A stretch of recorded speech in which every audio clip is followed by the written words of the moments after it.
Great Scott, I'm in 1955. Mr. Grayson, get me a 5. I'll be the happiest student alive. Hey, this is Mr. Grayson. Welcome back to my video on 1950s culture. Now, there's a lot of parallels between this decade and another one that you already know and love a lot, the roaring 1920s. So I'll be making a lot of kind of comparisons throughout the video between those two decades. Both of these decades are coming straight off of a world war. Both will also come with their own Red Scares. Both the 1920s and 1950s will come with a push for conformity. Why? Well, part of it's consumer culture. If you're not buying the same stuff everybody else is, then what are you doing? And also, conformity proves that you're not a communist. You're buying into that capitalist buy, consumption-based expectation. Now, while World War II was still raging in 1944, President Franklin Roosevelt thought ahead about the needs of veterans that would be returning eventually and had helped pass and sign into law the Servicemen's Readjustment Act, helping them readjust to life at home. It's been nicknamed the GI Bill or GI Bill of Rights, in case you hear that terminology instead. It does a lot of things, but some of the highlights are it helped pay for education for veterans. Your entire college experience could be paid for, which then enables you to get a really good high-paying job and to buy the American dream. Another thing it did was make housing very affordable for veterans. It offered loans at incredible rates, really low rates like 3%, 4%, and it was guaranteed that they would be given these loans just because they were veterans of war. It gave out unemployment for a year as well if you struggled to find a job. It did many things to help veterans of war return to domestic life at home. Making homes, and therefore the American dream, all the more affordable for returning veterans were the Levitt brothers, William and Alfred Levitt. William was the CEO of Levitt and Sons Real Estate, and his brother Alfred was the engineer, architect, the builder really in the partnership. Alfred had engineered very easy to make, kind of cookie cutter style homes that could be built fast and efficiently in a mass production style to where they can build these massive communities very quickly. And the very first Levitt Town, as they called them, was built in Long Island, New York in 1947. Because they were able to build them so efficiently and fast, they were able to keep price down and make it a lot more affordable for returning veterans and really anyone that was interested in moving out into these suburban Levitt towns. The house out in the suburbs in a Levitt town community was not something that was available to everyone in America. Housing covenants became common to where some of these Levitt towns and communities like it would have right inside the deed to the house that you could not sell this house down the road to a person of specific races, African Americans being most commonly identified, as you could see in this housing covenant in Seattle. Partly due to these housing covenants, the suburbs are mostly going to be white at this time. And a phenomenon known as white flight starts happening where many white city dwellers leave the city and move out to the suburbs, leaving the urban areas to become blighted and mostly lower income minorities that couldn't either afford to go out to the suburbs or weren't really able to. Making it even easier to keep your city job and move out to the suburbs is interstate highways. This is brand new, created in 1956 by President Dwight D. Eisenhower. He's going to sign into law the Highway Act of 1956. As a former general in World War II, Eisenhower had been in Germany. He had seen the Autobahn system, the highway system there, and was inspired to do something similar here in America. Some of the primary reasons for building it were really defense related. So he wanted to create highways to make it really easy to move your military from one part of the United States to the other. This could be for strategic reasons in case we're attacked, whatever. But it would also play a role in helping people evacuate in the case of, say, a nuclear bomb being dropped in a big city. People could hop onto the interstate highways and evacuate quickly. Beyond just military use, highways made it easier for Americans to travel on vacation. Yay! So going to Disneyland, which opened in 1955, became a lot easier to do. Leaving to go to work from your suburban house was really easy because you'd hop on the highway to get to the city.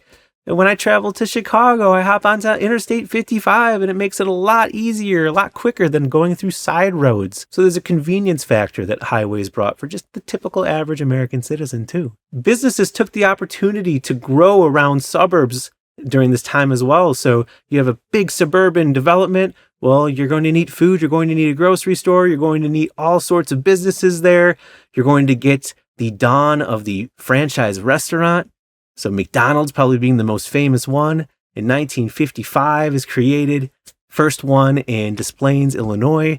So Ray Kroc and McDonald's, KFC, all these big franchises start to be built. Now, right alongside the mass migration to the suburbs is a mass migration to southern states in general. These states like Texas and Florida and Southern California, they're nicknamed the Sun Belt because they're closer to the equator and they just have a nicer, hotter, more predictable climate. Why are people moving down into the Sun Belt? Well, a lot of the reason is because there's a lot of jobs down there. The Defense Department is going to set up a lot of new defense manufacturing factories and research and development down in the South for a couple reasons, one of which is predictability in the climate.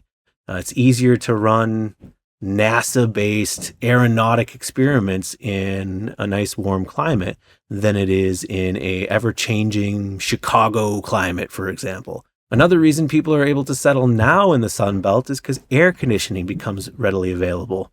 Now, with this massive amount of Americans moving down to the South, you're also going to see a shift in political power to the South. With so many people leaving the Northeast and the Great Lakes, those big cities like Chicago and Detroit and Pittsburgh, that whole area gets nicknamed the Rust Belt. Kind of comically because it's rusting over. There's less people there working in the industries there. Now, with the war over, the economy doing well, the GI Bill paying for your college education to help you get that really great job, the GI Bill helping you afford a home in the suburbs, now Americans could start dreaming of building a family. And there's going to be a massive baby boom, they call it. The repercussions are still felt today with these boomers reaching retirement age at this point now. So the next thing to do is to fill that house up with things. So since the 1920s, this is the first time now that Americans have disposable income. There's not a war going on. There's not a depression, and they're willing and able to spend money on things. So advertisements help promote consumption as well. You'll see a lot of that. Everyone needs to have the newest, nicest TV, refrigerator, stovetop, all sorts of appliances, air conditioner. I've got to buy that new car. And just like in the 1920s, buying on credit becomes really popular again. But now it's even easier to do because of the invention of the credit card. In 1950, the first credit card, the Diners Club card, is created. Within the decade, like by 1958, for example, you've got American Express with a credit card. Credit cards start to be more common just in general. And it makes it a lot easier to buy things you don't need and maybe can't afford. Advertisers are also trying to promote a certain image of family life in the 1950s, and ads do promote women to return to the domestic sphere as child rearers, as people taking care of the home. Most of the popular TV shows of the era, like Leave It to Beaver and Father Knows Best, highlighted a nuclear family with mother and father being the heads of the household, and they too usually promoted the image of a wife being in the domestic sphere. Shows like I Love Lucy would challenge that a bit, but a lot of times would still promote that image in the end. Now, something notable that's different here than in the 1920s is while women after World War I started to gradually leave the workplace, women continue to stay in the workplace, and the numbers just continue to increase over time. The television was to the 1950s what the radio was to the 1920s.